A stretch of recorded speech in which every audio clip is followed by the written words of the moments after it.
Millions of despairing men, women, and little children, victims of a system that makes men torture and imprison innocent people. You cannot shake hands with a clenched fist. Produced by a nuclear exchange would be carried by wind and water and soil and seed to the far corners of the kingdom of God, the kingdom of heaven.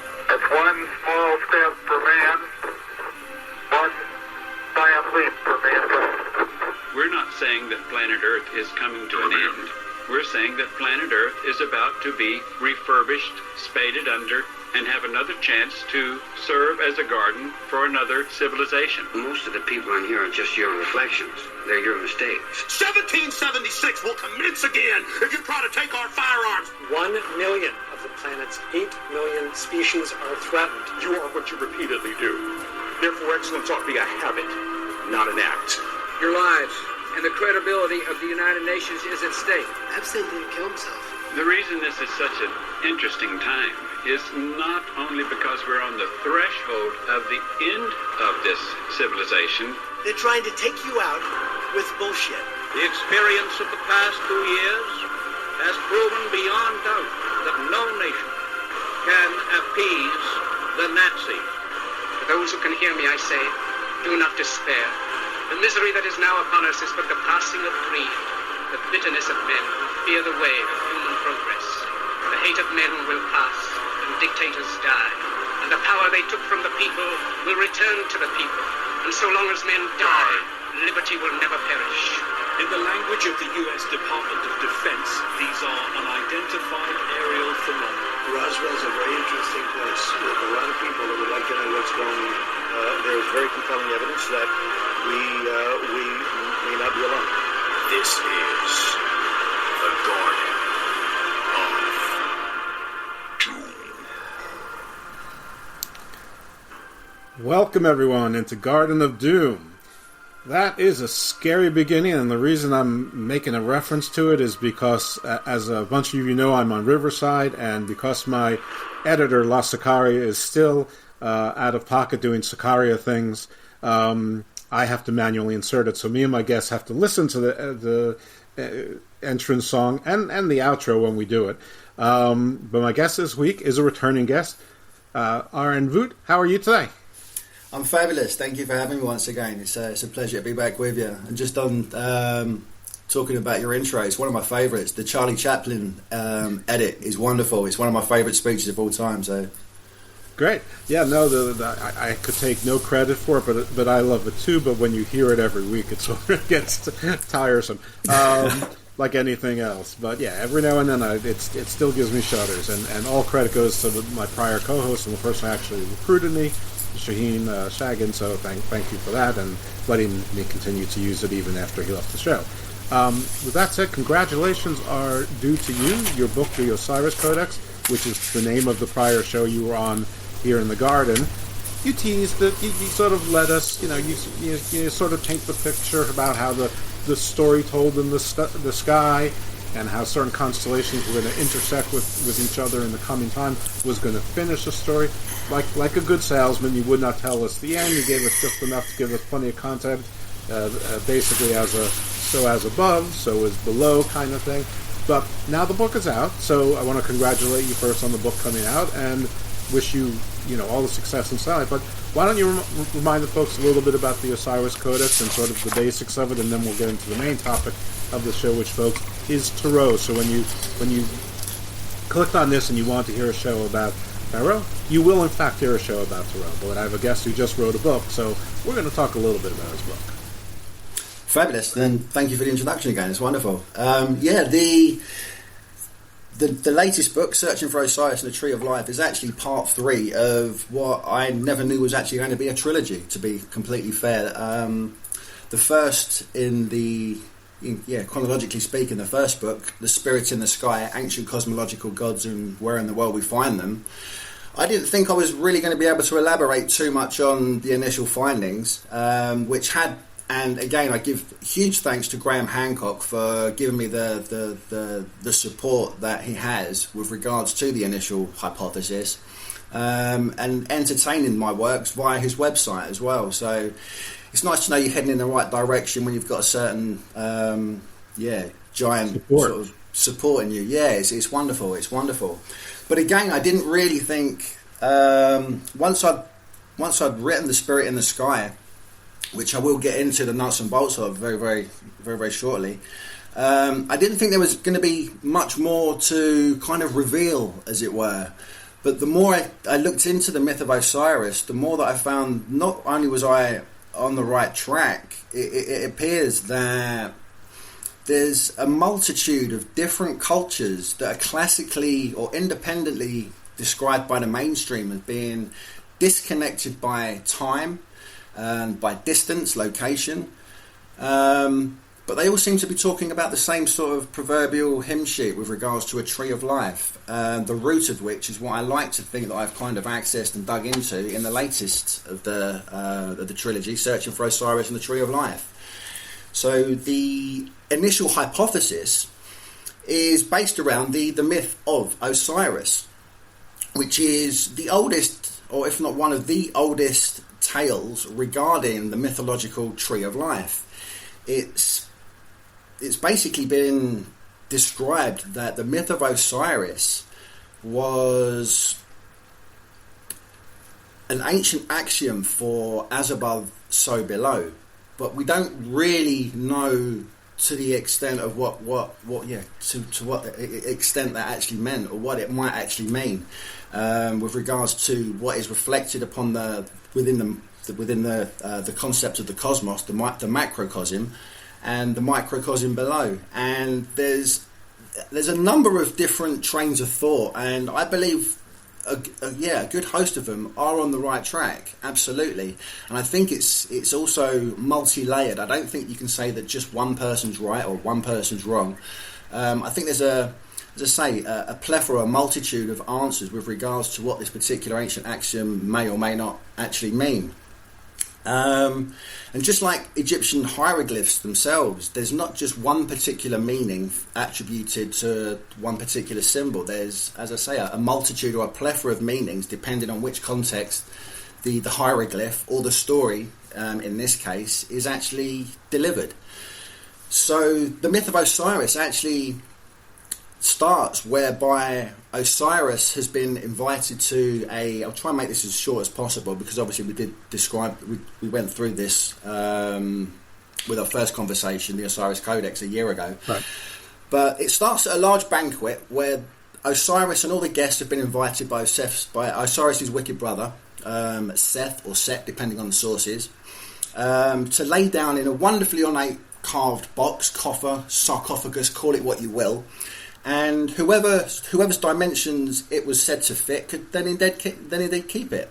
Now, guest after guest tried the coffer, coming up either too short, too tall, too wide, for whatever reasons, until the turn of Osiris, where we find Osiris laid down and it fit his dimensions absolutely perfectly. It was made for the man. Right. It was like bad luck Cinderella. Absolutely. He's being, let's say, guided down a trail of misfortune. It's obviously, a setup. This was a tailored sarcophagus. It was only in the dimensions precisely of Osiris, and I know this because I've been watching a bunch of those mythologies of, and I just listened to the mythology of Japan, the mythology of China, the mythology, the 12 most powerful Egyptian gods. And I think somewhere in there, so I was listening to some Babylonian stuff as well. And if there's not Osiris directly or Orion, there's some cognate that's close enough. Which, at least, and I don't want to steal your thunder at all, but this has at least settled my question about this whole thing about Jungian, Jungian psychology, that there's some sort of collective psychology, collective connection of all people, which leads us to these archetypes. I don't think absolutely. Almost like it's a cause and effect, that collective is the cause of these stories.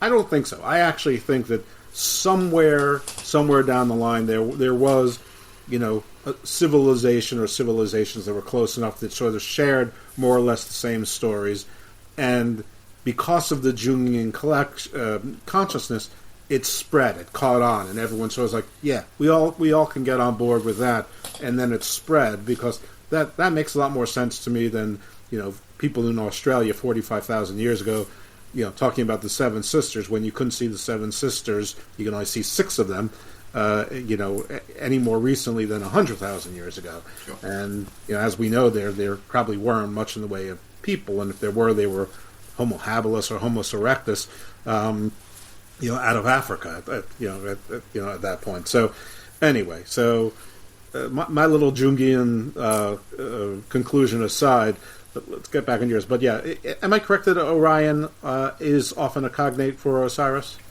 Indeed. Okay, very good. All right, so yes, back to the Osiris stars. All right. Now, just touching on what you said as well with regards to the plethora, the multitude of different cultures separated by time, distance, and what have you as well. You even opened up with saying Japan. Now, we will get to this later on in the conversation, because a lot of my current hypothesis deep dives into the roots of the Tree of Life, or what the Tree of Life may or may not have been, and the concept of reeds. The field of reeds, which Osiris is meant to preside over as well. But yeah, I never thought that I'd be looking at Japanese mythology and legend and how that actually incorporates and ties into the new Christian tradition as well. It's, as I say, it's the same proverbial hymn sheet once again repeated or echoed throughout the aeons. And it's my assumption, it's my postulation that someone somewhere in time had worked out for the greater good what this particular psychoactive compound that we find in the human brain, which permeates throughout nature as well, DMT, which completely was not on my radar even 10, 15 years ago. I think that someone somewhere worked out the finer details, let's say, regarding the human experience, and let's say possibly the alternate realities that might exist or coincide with us within, I guess, the hard nuts and bolts consensus reality that we call everyday waking life. Right. So, back to the myth of Osiris, whereby Osiris found himself lying in this beautiful coffer, and to the guests' stunned amazement, Seth and his gang, his followers, swiftly fasten Osiris inside this coffer, nailing it shut, and then tossing him into the River Nile, where he basically floated away, got lost. No one could find Osiris. His casket was said to have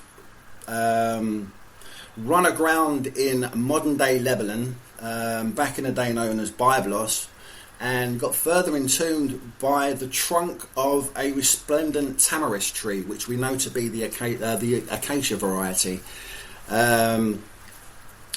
Osiris was then... the tree that Osiris's casket had been entombed within was then decided to be felled, where it was going to be carved into a ornate pillar, where it was going to adorn the walls of the king of Byblos. Osiris's wife found out in time that this was the case. Her husband was basically entombed within this pillar of acacia, and she bargained with the king to set him free, which he eventually did. We should say that his wife is also his sister, Isis. It is indeed. It is indeed. Which is also very common in mythologies all over the place. Exactly. She's got a number of names as well, depending on the region and the context you're speaking in as well. But she's rescued Osiris to the detriment of his brother's rage once again, and so he's decided to dismember Osiris once and for all, chop him up into a number of pieces. Well, what number? Because that number is not insignificant. No, the number's not insignificant, and again, this depends on sources. Again, later texts will tell you it's 14 pieces, and the earlier texts will tell you it's 42 different pieces. Wow. Okay. Osiris's wife, Osiris, gathered the parts of Osiris, put him back together via. she's pieced him back together, but his phallus was missing, which once again suggests whoever's looking into the inner wisdom of this tale should possibly be searching for Osiris's missing phallus, which again we should get into once again. Excuse me. She's became impregnated by Osiris before he's dismembered, as I say, by Set, and then becomes synonymous with the constellation of Orion. So we have two kind of conflicting stories regarding the myth of Osiris, whereby he was regarded being synonymous with the acacia, albeit the lifeblood or the sap of the acacia. And he was also immortalized as a macrocosmic namesake as the constellation of Orion. And this is where the as above, so below axiom may come into question. What are they talking about? Is there a wider and possibly scientific story for somebody, I guess, scientifically adept to actually understand? Because it's my contention as well that it's not the ancient Egyptians that are saying that this is a story that's happened. Everything like the biblical texts, I believe, are strictly and completely allegorical in nature. The reason Osiris, in my opinion, is likened to the lifeblood of the acacia, it's because he's a god of resurrection, and resurrection with regards to what we find inside the sap or the lifeblood of the acacia becomes extremely interesting when we touch upon the chemical compound component that I spoke of a second ago regarding what we have access to within our molecular structure, really, the makeup of our own DNA. DMT, it's an otherworldly chemical compound that is basically, we call it today the world's most highly illicit psychedelic super substance. It's strictly off bounds for anyone interested in either expanding their own mind or even scientifically studying it. It's only over Rick Strassman's recent. It was the end of last century, and Dr. Rick Strassman released the Spirit Molecule documentary, which completely changed my thought process regarding not just the ancient, not just the myth of Osiris himself, but it actually changed my outlook on life itself. As I say, DMT was never on my radar. I'd never even heard of it until I'd actually watched the particular presentation via Dr. Rick Strassman and Joe Rogan, which I believe was published around 2010, maybe 2011. And considering I was someone that kind of grew up in the early and late 90s with regards to, house music, MDMA, and the like, just mushrooms and everything, I didn't think that there was anything out there still to discover, let's say. Mm-hmm. And then it was like the cold ice bucket of water challenge from about 10 years or so ago. That's exactly how it felt.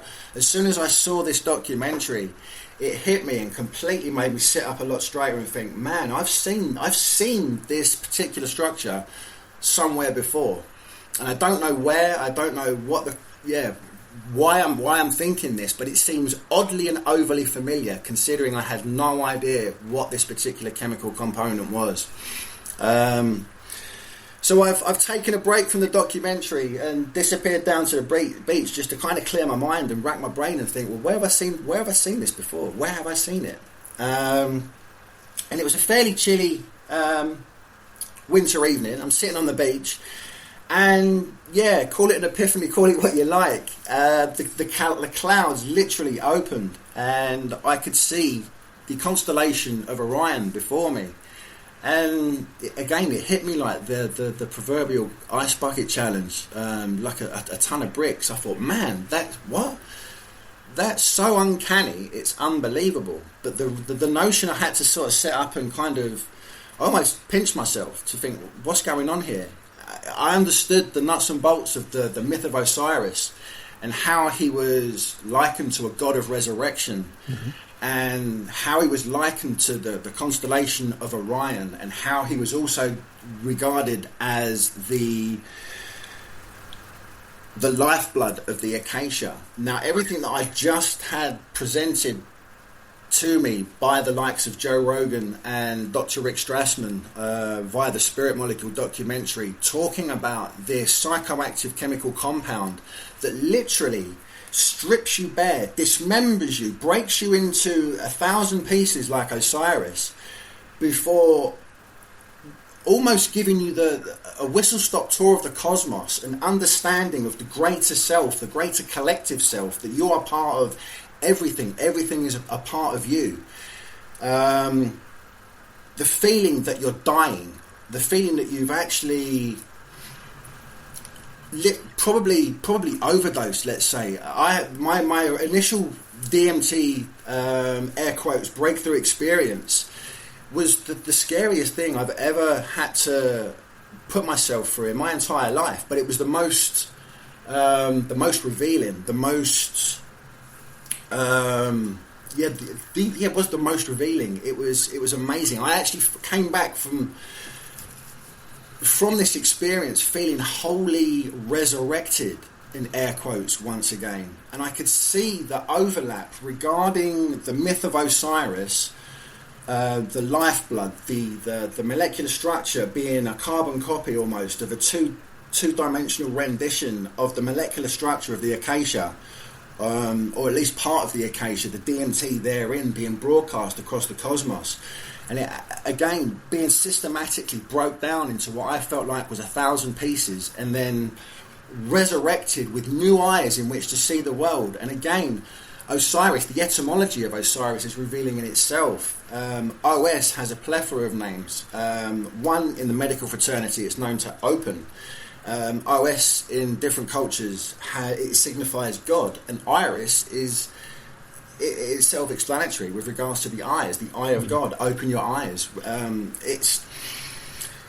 It's almost, it beggars belief, in my opinion, that the researchers or archaeologists, you want to call them, that are trying to put this stuff out there regarding this particular mythologies and a number of other ancient Egyptian mythologies with regard to anthropomorphic deities, just being throwaway. Well, they weren't as evolved as we are, and there's no real comeback argument with regards to you're wearing a tin hat, you're seeing something that's not there. It's a face in a cloud. It's pareidolia.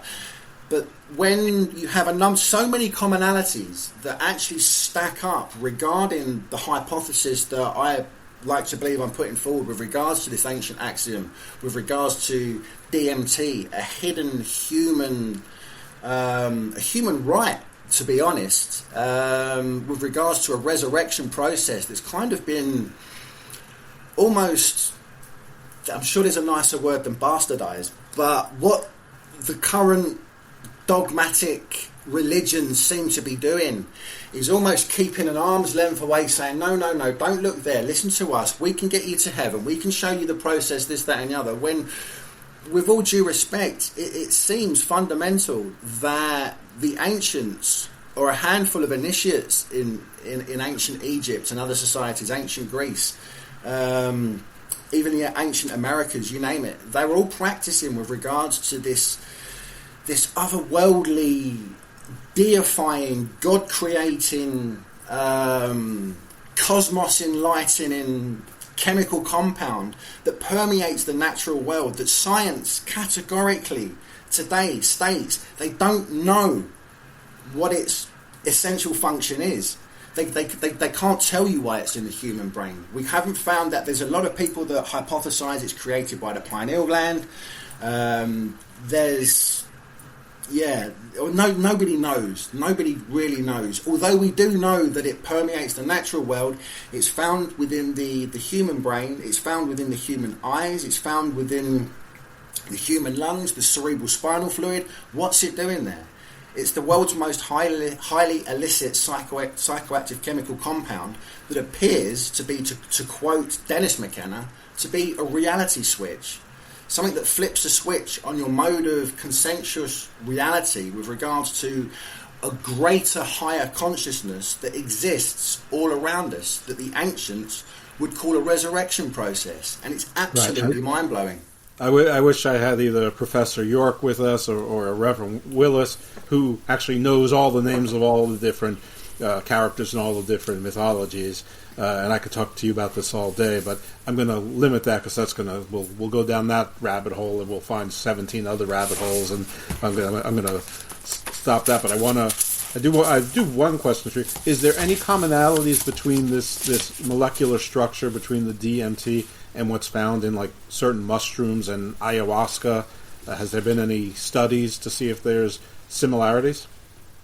In what capacity do you mean? I mean, the DMT itself is a base or the base component of ayahuasca. So, well, then the answer is yes. Okay, well that makes sense because that's what people talk about. What about mushrooms or it's one molecular tweak or two basic molecular tweaks away from being psilocybin. Psilocybin is basically an orally active mode of imbibing DMT. DMT itself, if you actually, excuse me, if you were to eat, I don't know, the root bark of the mimosa, the acacia, no matter how much DMT you wanted to put into your body, it wouldn't become orally active because we have something in our stomachs that's known to basically inhibit the process. You have to. It's with regards to ayahuasca. That's the I guess the $64,000 question in how in the world did the ancient Amazonian shaman find the DMT rich source vegetation along with the only component part that they need to make it orally active, combine these two plant sources out of the I'll probably get this wrong, there is around between, let's say, 40, and it's very open-ended here, but 40 to 70 million different varieties of plant fauna throughout the Amazon. And how the ancients put these together is a story or a podcast within itself. You ask the shaman, they say the plants told them. Right, and there have been podcasts about it. I can't even say for sure that I haven't had one on it, but I can tell you if you want to hear lots of podcasts on it with lots of different guests, I would refer you all to Earth Ancients and Cliff Dunning's show, both Earth Ancients and the sister show Destiny, because they talk about this a lot. So, I've never been one to not, and I'm sure there's others too, but I've never been one to not tell you that there's other podcasts out there that cover something maybe deeper. But anyway, the answer to my question is basically yes with regards to mushrooms. This is not a great analogy, but it's sort of like the difference between, drinking an alcohol that's 40 proof versus an alcohol that's 80 proof, that the ayahuasca and the DMT is just stronger than it is in the mushroom form, but it's sort of close enough until you know better. So I think that's probably covered that to the extent that, that we can or should at this one. So let's pivot into, unless there's something more about the book that you want to talk about, and then we can pivot it, and then you can tell us when to pivot into Tarot. Well, even with regards to Isis, there's a number of her pillars that are in, I think it's Dendera, in ancient Egypt as well, and the particular pillars actually they basically depict mushrooms, which you've got to kind of scratch your head out and think, okay, well, what's going on here?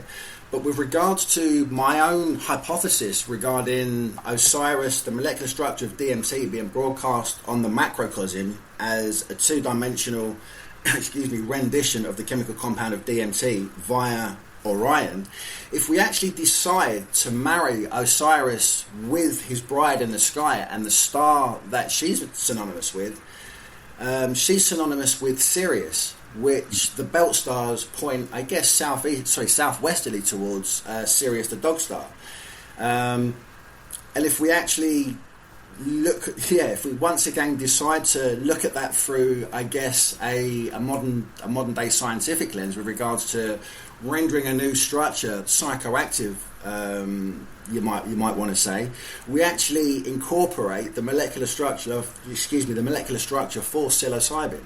So it's almost a double kind of nail in the coffin with regards to what the archaeologists are saying, as opposed to what I believe to have stumbled across with regards to higher understanding regarding the properties of psychoactive substances and the molecular structure of them therein as well, being broadcast from the microcosm onto the macrocosm. And let's not forget as well that Isis herself is known to be not only a goddess of fertility, but a goddess of magical incantations and healing as well. And it's such a shame that we've had the war on drugs for the past sort of 30, 40, 50 years, but it seems to be coming to fruition now with regards to psilocybin and the therapeutic use, that, for people that are suffering with particular ailments, this is almost like a magic ailment, for want of a better description, and all we're doing again is marrying Osiris with his wife in the sky to get the molecular structure, for psilocybin alongside DMT. So it was there in the sky all along, the answer. I believe so. And the even more bizarre, the chemical component that actually makes this all possible, serotonin, which the psilocybin and DMT molecules actually bind to in order to give you this uplifting, resurrecting, albeit psychedelic experience. There's actually a mythology regarding the same group of stars that actually paints a picture of serotonin in the sky as well. And that comes via the myth of Wenet. And Wenet is a rabbit or hare-headed deity, also synonymous with Osiris. So Wenet is known today in the 21st century as the constellation of Lepus, which is directly below the constellation of Orion. Now, if we actually follow the myth as intended, Osiris is still celebrated today, via what is known as the Mysteries of Abydos, where Osiris is said to take sail of a boat called the Neshmet. Now, there's the second brightest star below Orion within the constellation of Wenet or Lepus is actually known as the Neshmet. So if we connect Osiris with the Neshmet, and then connect the Neshmet to the brightest star, which basically encompasses the entire head, not the body, just the head, as Wenet, the ancient Egyptian deity that synonymous Osiris is, we actually create the benzene ring for the indol's benzene ring, which is the complete hexagon structure of DMT. But we're rather explicitly told that this particular journey via the Neshmet was to take place on the Nile. Now, the star that's directly below Alpha Leporis, to the west of the star that's called the Neshmet, within the head of the rabbit Lepus, is actually called Nile. So if we again connect the proverbial dots in the sky, you have Osiris taking sail of the Neshmet, connecting it to the head of the rabbit, further connecting it to the Nile, which completes, not only does it complete the entire indol's benzene ring, which is the bottom half of the molecular structure of DMT, we then create serotonin. But we also find out that the job of serotonin within the human brain is to basically keep us joyful, keep us happy, keep a balanced and well-grounded state of mind. Joyfulness being the underlying fundamental job of serotonin in the brain. But if we look at the name Nile as it is spelled, it's actually spelled N, instead of N-I-L-E as in the river, it's spelled as N-I-L-H-A-L, which is an ancient Sanskrit name, and it's a Sanskrit name that means joyfulness. So we've actually got the stars describing the neurotransmitter that it's actually depicting if we join the proverbial dots in the sky as intended via the myth of Osiris. So all in all, we have DMT, we have psilocybin, and we have serotonin in the sky. Should we decide to follow the dots, as it looks like, we should be following them. A few more little parts about the Osiris myth is that he actually ended up in the underworld and was rescued from the underworld, and so actually one of the characters that went to the underworld and was resurrected because the gods, their power seems to end at the underworld, but they can negotiate with the god of the underworld, who's the Lord Almighty there. So you have the resurrection. That's sort of the story. So again, you have and Osiris, who for those who don't know, is sort of like the god that was almost like, how people say the Atlanteans brought us all culture and poetry and farming and technology, or how the Masons say that it all came from Cain or whatever. Osiris was that character, sort of almost like Enki in Sumerian, or like the Eternals in the MCU. But anyway, that was Osiris, so the friend of man, the encourager, the teacher of man. Anyway, so the point there is just to say that that character exists in so many different cultures and religions, and to an extent, and maybe the extent is really, really close if you want to go that direction, including Jesus Christ. So, all right, enough about that, because we've just blown people's mind or had a lot of people turn off or whatever it is. And obviously we'll get a chance at the end for you to reference your books and where they can find it, where they can buy it, and all that stuff. But let's get to Tarot, because I promised people Tarot, and we've gone almost 40 minutes and haven't said it. So, yes. I thought you were joking with Tarot, for real. Oh, you're joking?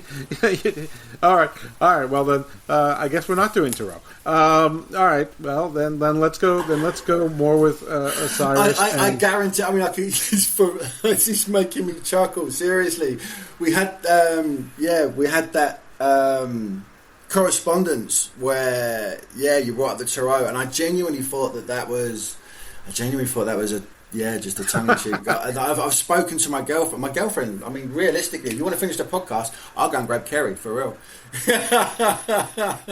Does she know Tarot? Because absolutely. Yeah, sure. Yeah, let's grab her. I'll hit pause over here. Let's see if this works. Bear with me, 2 seconds. This is a professional operation, folks. No, absolutely. Why not? Let me see if this works. Okay. We're gonna entertain you with da da da da da da da da da da da da da da da. This is a Garden of Doom first, because I don't know how to pause Riverside. I don't see the obvious 2 bars that are vertical here telling me to pause, so I don't want to hit stop with the assumption that maybe it doesn't start again. So I'm sorry for this, but hey, stuff happens. But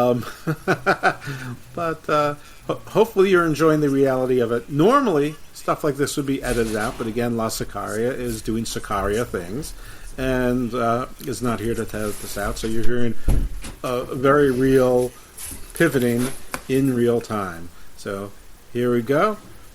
I think she's left me. I can't. She's not in the house. well, hopefully she hasn't left you. She's just left there. All right. That's hilarious. Let's pivot off of the Tarot again then, because that's obviously not going to happen. So everybody who heard me talking about Tarot and is wondering why I'm talking about a show titled Tarot, when this show is clearly not going to be entitled Tarot, we're gonna move on to more stuff. So this is fine, because like I said, I actually within the last few days listened to a couple of these mythology shows. And some YouTubes and podcasts and stuff like that. So, how good are you on Babylonian? In what capacity? If I can get it started, are you able to help me fill in the blanks? And it doesn't have to be precise, because the Babylonian mythology is one that I wanted to cover. And actually, I had Reverend Jem Willis on, and he did Sumerian, which was great, but I've done Sumerian a million times. Well, not a million, but a bunch of times. And want to do Babylonian, but he's like, I'm rusty on Babylonian. Can I make you a deal? Can we do a different show?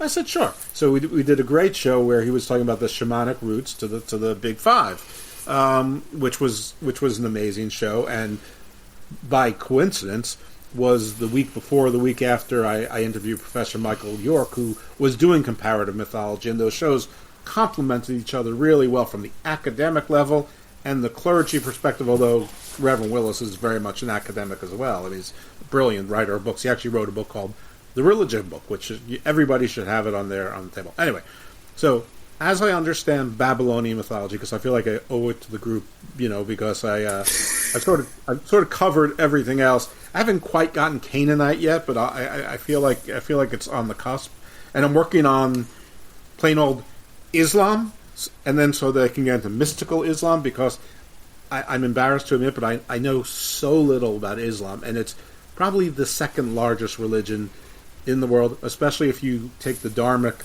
religions more as philosophies, which is what they consider themselves to be. I mean, Indians do not consider themselves Hindu. They subscribe to a Hindu philosophy, but their mythology, they believe that to be their history. Chinese, they don't consider themselves to be Buddhist necessarily. That's a philosophy, and the Buddha does play into the mythology as well, plays a prominent role, but the mythology is something, and the magic and mythology is one and the same, which is similar to Egypt. Anyway, so Sumerian. So as I understand it, a lot of similar elements, which really shouldn't surprise anybody, but it used to never cease to amaze me. Now it doesn't, with the hypothesis I mentioned earlier about the Jung conversation, which we don't need to rehash. So, in the beginning, there was a void, but the void wasn't nothingness, it was a sea of nothingness. And what emerged from that was a saltwater goddess and a freshwater god. Now, I think the god's name was Abso or Absu. The goddess, I want to say it's Tiamat, and I think that is correct. Tiamat is both like the divine woman, the goddess of fertility and caring, but she's also destruction, and it's sort of an evolution.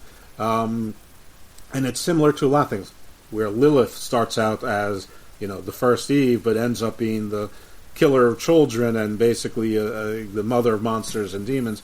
Tiamat, probably not coincidentally, also becomes the mother of monsters. So anyway, Abso and Tiamat, they're brother and sister, twins, gods coming from the primordial nothing. They beget and begat. So they have the lesser gods, sort of how you go from the Titans to the Olympians, but the Titans, they had parents as well. They had, and there were other creatures that coexisted with them. The Norse also, the gods came from basically a gigantic ice giant, frost giant, and later on other frost giants came too. But the gods came later. Like there's never where the gods were the original. So they had a bunch of kids. I can't name them all. But at some point, somewhere along the line, there was a god named Enki, who does have a Babylonian name too, and seems to be similar to the Sumerian Enki, but not exactly. This Enki seems to be more like Osiris, almost like Apollo, the sort of, but also called the god of wisdom. And sort of similar to the Sumerian, and if you want to look at it this way, sort of similar to the Old Testament, and the same thing happens in Chinese mythos and Japanese mythos. At some point, the gods are not so happy with people. People are they're too noisy. In certain religions, it's that they got too sinful. So you have that with the daughters of Adam with the sons of God. I believe it was in China. I can't remember if it was Chinese or Japanese. Forgive me. But in one of them, they just got too noisy. In the other, they were too sinful. In Greek, there's 5 different levels of humanity, and basically, in at least 2 of them were too awful to describe. The golden age was all men, and men and gods were the same. The silver age, they were closer to men, but they were sort of twisted and not exactly right, and they had to be done away with. And then there was like there was some other age, or was this like some other age where men were regular men, but they were sinful, and the gods sent down a flood, and Prometheus's son, Deucalion, or I'm sure I'm pronouncing it wrong, built an ark, and then so we hear that very Noah-like story in Gilgamesh and Sumerian. It's like Apaneshtu or something like that. Do you know the name by any chance? I butcher names constantly, so just run with it. Okay. So just to say that there's flood myths all over the world, but a lot of them are, because the gods are irritated with humans, and this is Sumerian too, but one of the gods is, so Enki has a brother, Enlil, and Enlil he thinks humans make too much noise. And in Sumeria, it's interesting, and humans were basically a slave race to harvest gold. This doesn't necessarily seem to be the case in others, but in lots of mythology, humans are made either from teardrops, sand, dirt, clay, something elemental where basically you turned something earthbound elemental into human beings. So in Babylonian, they're just too noisy, too much buzzing, like too many mosquitoes buzzing around, and so the brother of Enki wants to kill the gods, but Enki's like, no, this is a terrible idea, and Apsu, who originally is like, I'm on board with killing the people, he convinces Apsu, with I think the help of another god, to not kill all the people. And what they do is they cast a spell of sleep on the god, I wish I remember the name, who is intending to kill all the people, and then they kill him while he's asleep. It's so obvious. They couldn't kill him otherwise. He's too powerful. Well, this is one of Tiamat's children, and Tiamat then gets enraged, and then she becomes, then she goes from beautiful mother fertility, and possibly with wings, not with wings, into full monster mode. Either becomes an enraged harpy, becomes a giant serpent, becomes a giant dragon, maybe something in between. It probably varied from storyteller to storyteller, village to village, town to town, city to city. But we've heard this before. I believe in Egyptian, when this same circumstance happened, it wasn't a flood, but they sent a lion god, right? The lion, actually, it's a goddess who is sent to basically kill all the humans. So flood, monster, goddess in the form of monster, same thing here.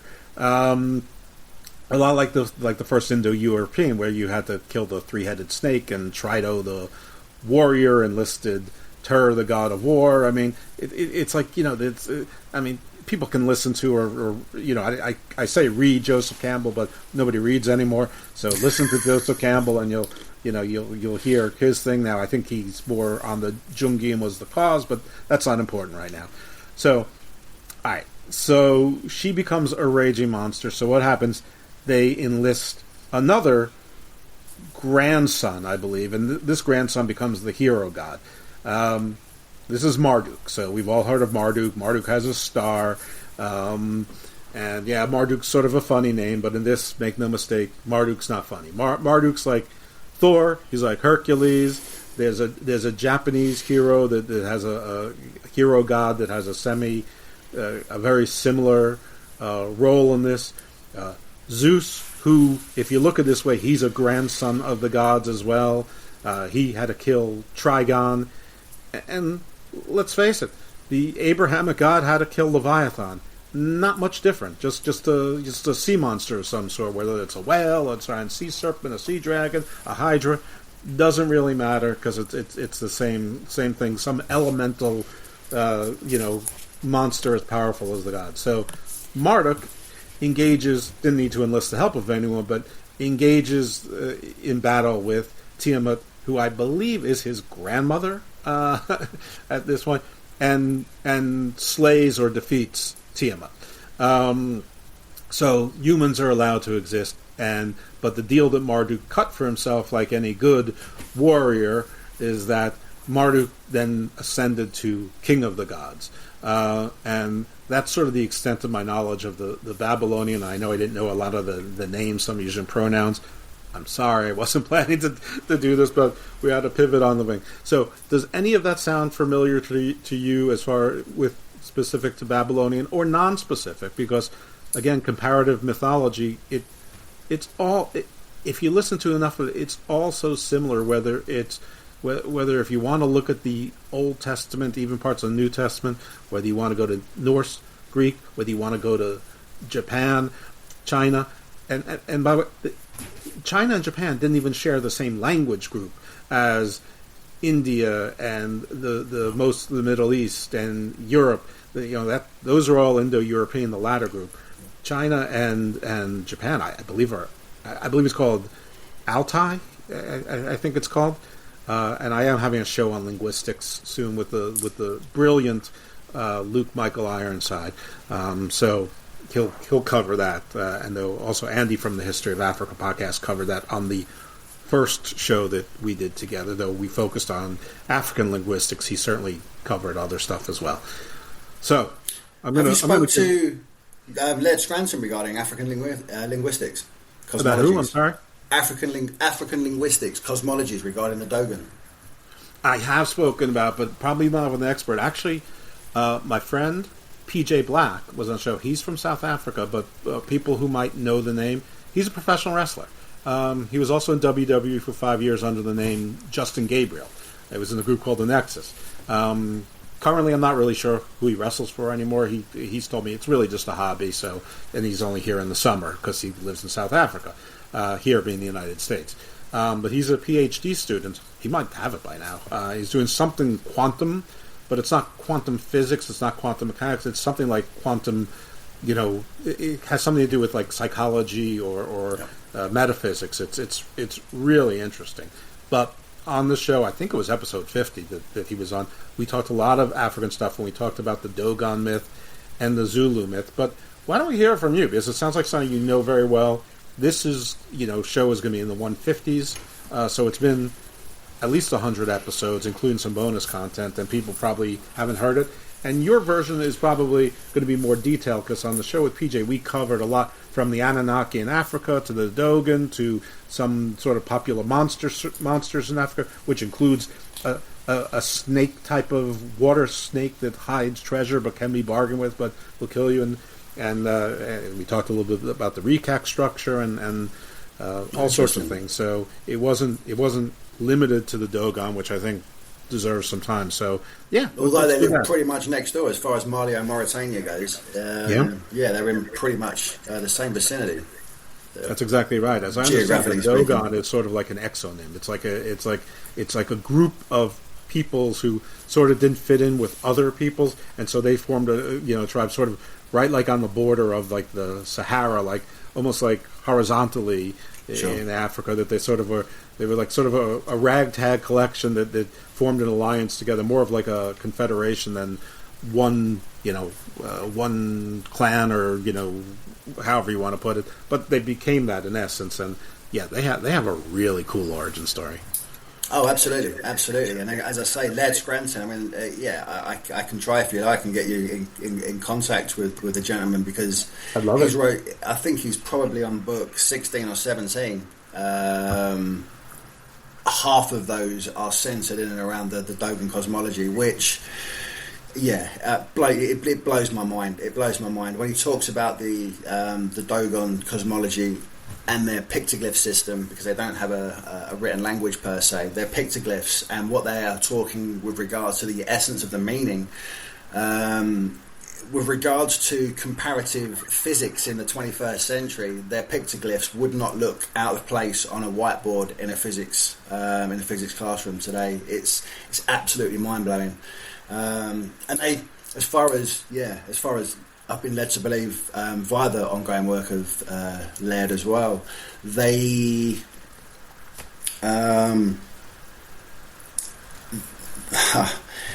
in fact, I tell you what I will do. we're coming up to the hour mark on this. Would it be good with you if we tie this up soon and do a part 1 and a part 2 with regards? Because I would really like to get into what you've spoken about the Babylonian story and the Sumerian story, and I think that ties in. I mean, I have notes to a certain extent, but I've made a number of notes with regards to yourself waxing lyrical a minute ago, which has set off a number of bells in my own brain, which I think, call it divine intervention, call it what you want, but I think you've given me a flight path with regards to my own research, where I would love to go away, look at a few of the things that you've said regarding the Babylonian mythology, where it ties into what I believe is still the Osiris myth regarding Reed, Jesus, the mythology therein. But I think it would, instead of me stuttering around and trying to tie it together in the back of my mind at the moment, I mean, if you could give us a grace of a couple of weeks, and maybe we can revisit this and have a part 2, that would be absolutely wonderful. Let's do that. Deal, sold, but with the caveat, if your partner does know tarot, I want her also. Absolutely. Now that can be a show. That can be a separate show. No, that'd be wonderful. That'd be wonderful. I mean, as I say, it was something that I'd never really took much notice or give much creed to, which was shame on me. It really was, when she's asked me to take out a few cards the other day, just 3 of them, and they were all centered literally around third eye symbology and pointing to everything I'd written about in the past sort of 5 or 6 years. It absolutely blew me away. Well, let's riff a little bit more, because I definitely want her, but we can do it back to back. But I want a show on tarot separate. But it's interesting because the eye. I mean, the eye of Horus. Horus is Osiris' son, and also a hero god who defeats Seth. I mean, you can't kill Seth because he's a god, but Seth is also a destructor, and in this, Horus loses his eye, sort of like Odin, different method, but not Odin sacrificed to get wisdom, but once Horus loses his eye, it becomes like wisdom and healing, and you see the eye of Horus everywhere. Famously on ships around the Mediterranean. I know everyone says the Phoenicians. Well, it wasn't just the Phoenicians. It was lots of people. Use that symbology. We saw it in Jason and the Argonauts, even. And of course there's a Greek and Roman cognate, because I mean the Greek, Roman, and Egyptian mythologies are while there's interesting differences, they're basically the same, and frankly so is sort of the Canaanite. Which then, like the Canaanite is sort of like the offspring, or maybe the progenitor of sort of Greek, Roman. Let's call it Greek, because Greek was pretty much everywhere. North Africa, Western Turkey. That was sort of Greek before it was Greek. You could even call Macedonia. Anyway, Hellenic. And if Egyptian and Greek mythology sort of had a baby, you'd sort of get Babylonian with Canaanite with like a touch of Sumerian and Babylonian, together. Now Sumerian's older, and Babylonian came a little bit later, but sort of the same part of the world. And of course, there should be similarities, but there's interesting differences. But here's what I remember about the Dogons.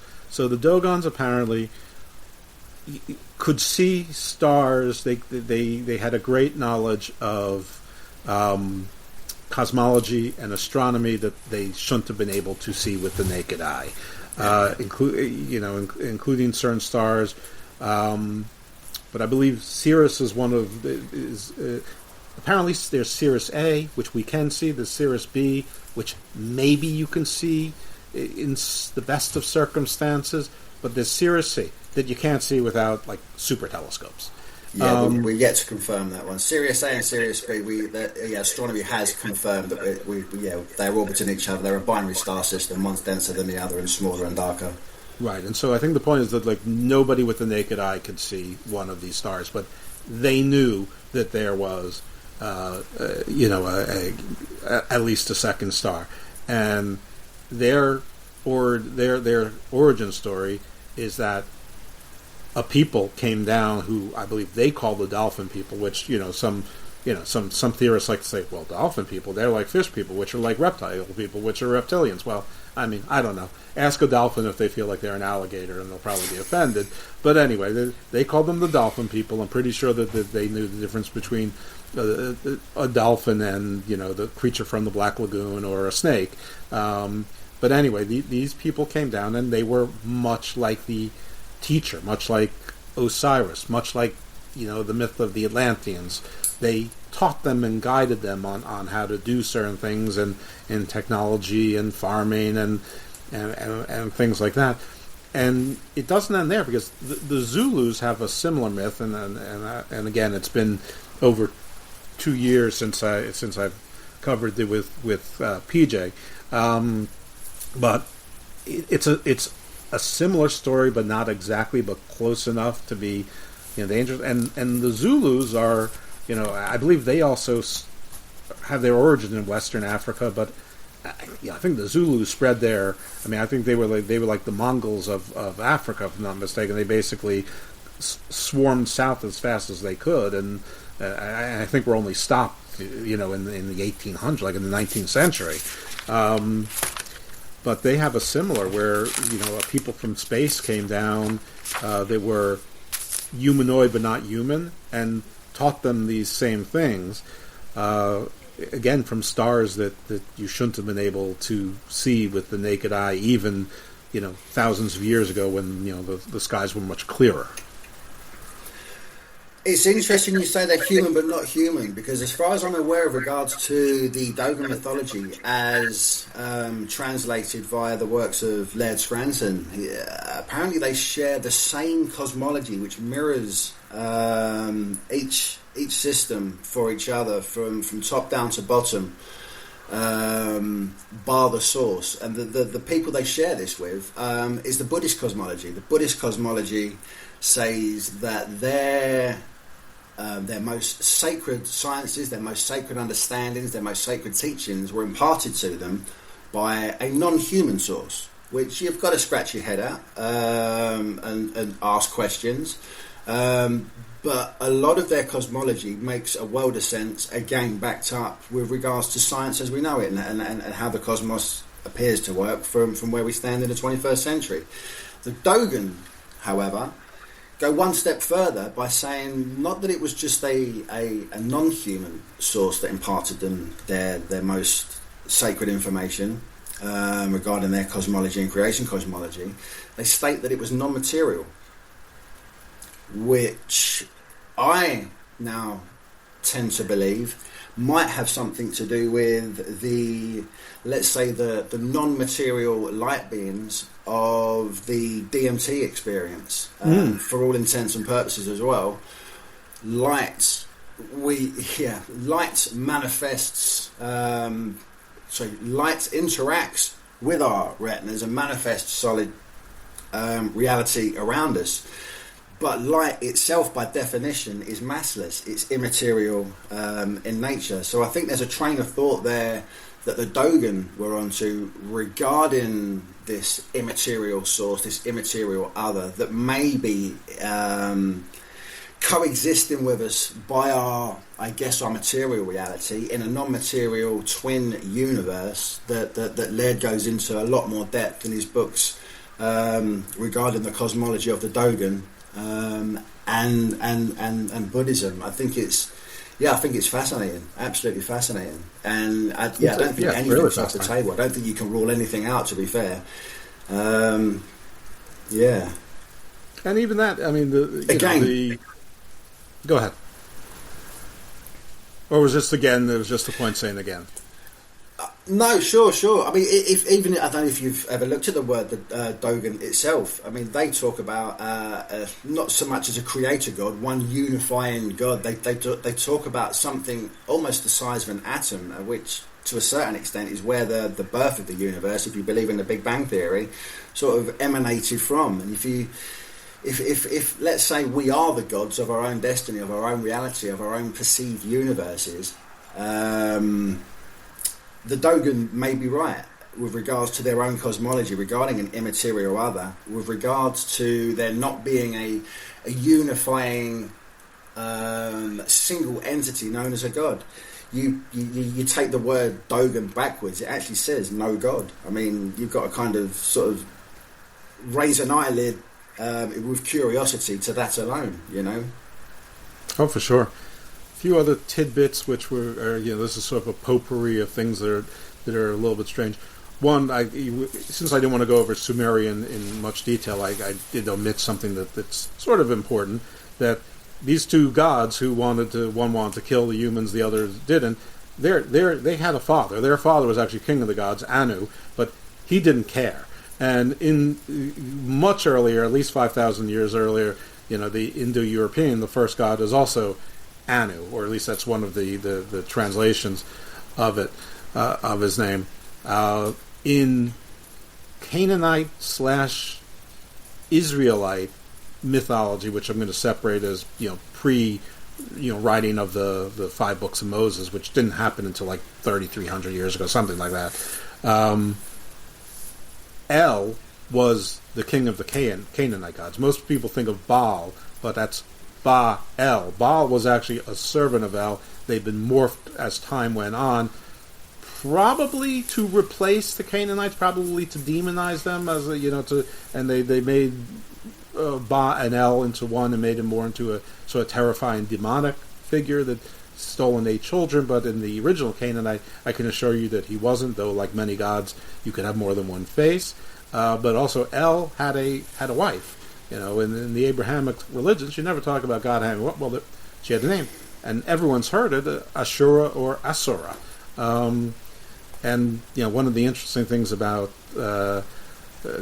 Greek is that Aphrodite was not an Olympian, though she became an Olympian, but she was the basically when Kronos castrated his father Uranus while he was attempting to lay with Gaia, who was in on the plot because she was tired of having her kids put back into her body, and it was really uncomfortable for her and the kids. So Kronos got a scythe somehow and castrated his father. Well, his balls fell into the water, and the blood formed giants. So I guess the giants were actually technically free before the Titans were, even though the Titans, I guess, are technically older.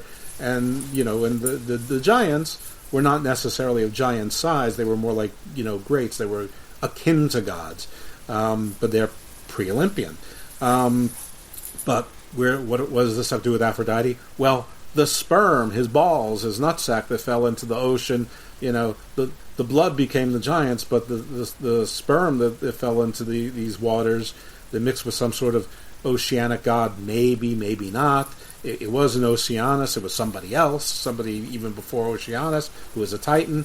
From this foam emerged Aphrodite, the very, beauty itself. And, Aphrodite goes, you could say that she's, later Venus. You could say that she was Astarte in Canaanite, who was Astarte prior, who was Ishtar prior in Sumerian, who was also Inanna in something that was proto, Sumerian, Babylonian, and these things never end. So, going back to West Africa and all that we've been talking about, the fact that some of these stories are the same, and because out of Africa still is the prevalent belief, like. I believe that archaeology and anthropology might find things that are different, but I'm not smart enough to say anything otherwise, so I don't think so. I think it'll be out of Africa, and I think for those people who are, racial oriented in intent, I don't think it really should matter, because those people weren't. It wasn't like they were, black people, white people, people of all different shades of colors. They were Homo erectus. They were probably certainly darker than you and I, but they would not be recognizable to any modern man as a modern. So that was the first out of Africa, and that's probably where these stories came and grew. Now the second out of Africa is said to be about 70,000 years ago. Whether that ends up being, if that's still correct in 30 years, I don't know. Those were Homo sapiens sapiens. But we're all the same inside. We're all the same inside, exactly. So, but I think because the Seven Sisters couldn't be seen before 100,000 years ago, that the stories survived Homo erectus to Homo sapien to Homo sapien sapien in all iterations, and some of these things transferred. So I think that the oldest story, I think we use the Indo-European sort of as the prototype of the modern versions, but I think the older versions, which elements of which survive in various mythos around the world, did probably start in right around the Sahara, which was not a desert back then. I mean, it was, whether it was west, central, east, I don't know. But I think mitochondrial Eve, sometimes when I read about mitochondrial Eve, they say it was in West Africa. Sometimes I hear it was in Ethiopia. I don't know. Somebody knows somewhere.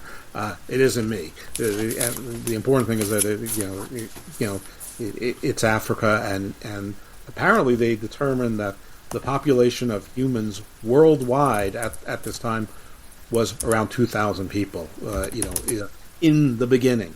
Another thing about the in the beginning is so many of these mythologies, maybe all of them, in the beginning, something sort of came out of nothing, which really, how different is that than the Big Bang? Which is sort of going back to your theory that there's no difference between science and mythology when you look far enough and deep enough. Absolutely. And I think that a lot of the historical record is actually written in the stars. I mean, with all due respect, prior to the advent of electricity, the night sky was literally the picture show. Nowadays we do our night 5, we come home, we sit inside this nice, safe little brick cell, put the TV on, forget about the world, forget about what's going on above us. But yeah, back in the day, that's all there was. No wonder there's so many stories that are extremely profound still in the 21st century. And I'm sure that not all of it is, it's obvious not all of it's scientific, but I don't think when people have challenged me with regards to my own hypothesis regarding the spirit in the sky and Osiris being an archaic allegory for us above so below, regarding the molecular structure of DMT and the DMT experience being a resurrection experience therein. I'm sure not all the mythologies are as direct and as scientifically correct as that, but I genuinely don't think that we should umbrella all these particular stories regarding the stars, regarding the night sky, just as ancient cultures, infant mindsets, and just to quote Graham Hancock, don't throw the baby out with the bathwater. If we decide to look at this through a scientific lens, there might actually be some substance to it. And bringing the likes of Laird Scranton's work up again regarding the Dogon, in some aspects of their cosmology, they appear to be almost ahead of where we are. Sometimes it's almost, I'm not as scientifically minded as I'd like to be with regards to physics and astrophysics and things like that, but it seems that at the moment a comparative study of Dogon pictoglyphs and their cosmology regarding 21st century science, it looks like they've got pretty much 98% of it spot on, and the little bits we're missing, it makes me wonder that if certain academia would look at these myths and take them a little more serious, they might actually come to quantifiable conclusions regarding the nuts and bolts of consensus reality and how we picture our perception of the world. If they actually take some of this Dogon cosmology into consideration, they might work the final 5-6% of what they're trying to work out a little bit quicker, as opposed to saying let's again throw the baby out with the bathwater. It's hearsay, it's mythology. It's an archaic mentality. Archaic it may be, but like I say, and as Laird Scranton has quite clearly proved, it appears to be mirroring 21st century science as we know it, and if not, excelling it in some capacity.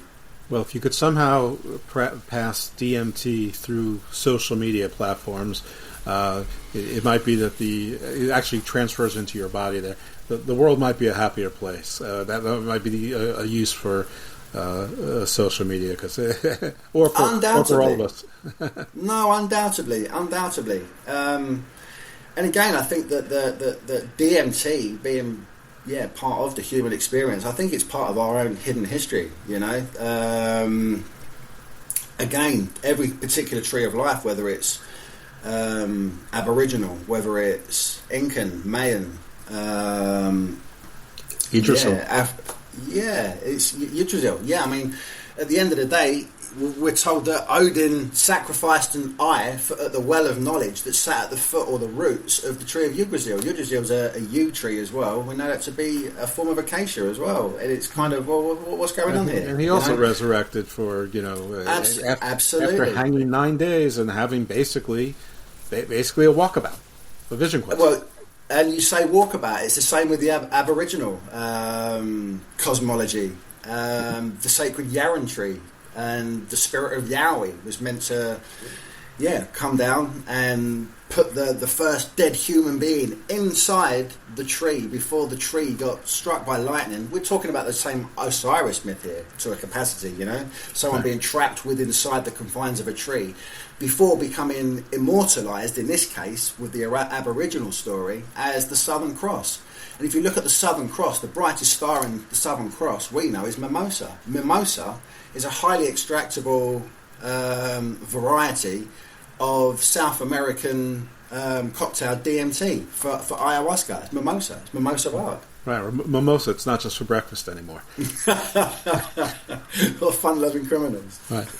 Well, this was a bit of a chaotic show, a bit of a surprise, but it was a fascinating conversation nonetheless. I really enjoyed talking about this, and hopefully, if nothing else, the audience realizes that that I actually do dive into this deep, but that I'm also not an expert. Because I got a very good compliment from someone who said, who's been a guest on the show several times. He said, I like to help other journalists. And I've corrected him before. I go, I am not a journalist. I'm a podcaster. I'm not, I might be an expert in a few things, but nothing that I cover on the podcast, because they wouldn't be interesting to any rational human being, or most irrational human beings either. So but I do my homework. I try to absorb as much as I can, but I forget so much because I haven't been studying this for 40 years. I sort of stumbled into studying it over the last 3 years, and mostly because I knew I didn't know things, and the more things I learned about, the more things I realized I didn't know, and I'm not sure that'll ever end. I think it's one of those. I'm in like a cubicle, not a cubicle, a spherical hall of mirrors there. But that's okay. That's content. But while I learn a lot, I forget a lot. So I apologize for not knowing the names of the Babylonians, and it has nothing to do with RN here, because even though this was a pivot, I literally watched 2 things on it and listened to a podcast on it within the last 3 days, and still can't remember the names. Maybe I shouldn't have listened to the 12 most powerful gods of Egypt, the mythology of Japan, mythology of China, and the Babylonian, all in the same day and a half. But nevertheless, fascinating conversation. I thank you so much. It's definitely a date for us to follow up on Babylonian, Dogon, if you like. If you can get that gentleman, Mr. Strazen, I think he said his name was, to talk to me. He's welcome as well, and your lovely partner as well. She's booked too for Tarot. That's amazing. So shows beget other shows, sometimes accidentally. But I do not want to leave without giving you yet another chance to plug your stuff, and your Twitter. Your Twitter is fascinating, and you provide a lot of stuff there. So don't forget to give your Twitter address also. No, I appreciate it, and thank you very much.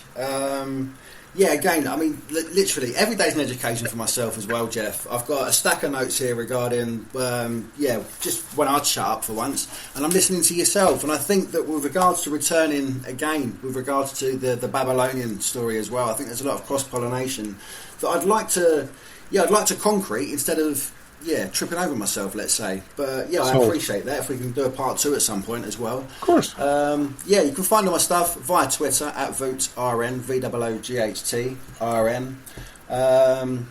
And a YouTube channel as well, which is just RN Vooght. It'd be great to see you guys there. All comments and subscriptions are extremely welcome. As I say, I learn just as much off podcasters and comments via tweets, via my videos, and via conversations with people like yourself. So every day's a school day, and I thank you guys for it. Thank you. Yeah, wonderful. Well, I thank you too. All right, folks, this was a bit of an unorthodox episode of Garnoon, but probably like the older episodes back when it would be B. Shaheen and sometimes the Inhuman Experience guys, Bobby Blades, Bobby Anthem would come and we would just riff. So maybe you all enjoy this type of show just as much. I hope so anyway. Anyway, I did, and RN will be back soon, and we'll get into the things we talked about, and then his lovely partner will talk to us about, she helped us with some tech issues just before as well. And she'll talk to us about Tarot, and we'll probably put the shows back to back. But anyway, and now I'm going to have to make RN suffer by listening to the outro song, which I picked for Tarot, but I don't think it has anything to do with Tarot necessarily. I think it's by a band called Tarot. So, again, we'll see, but we have to listen to it because, you don't care. I'm just going to play the song. Here we go.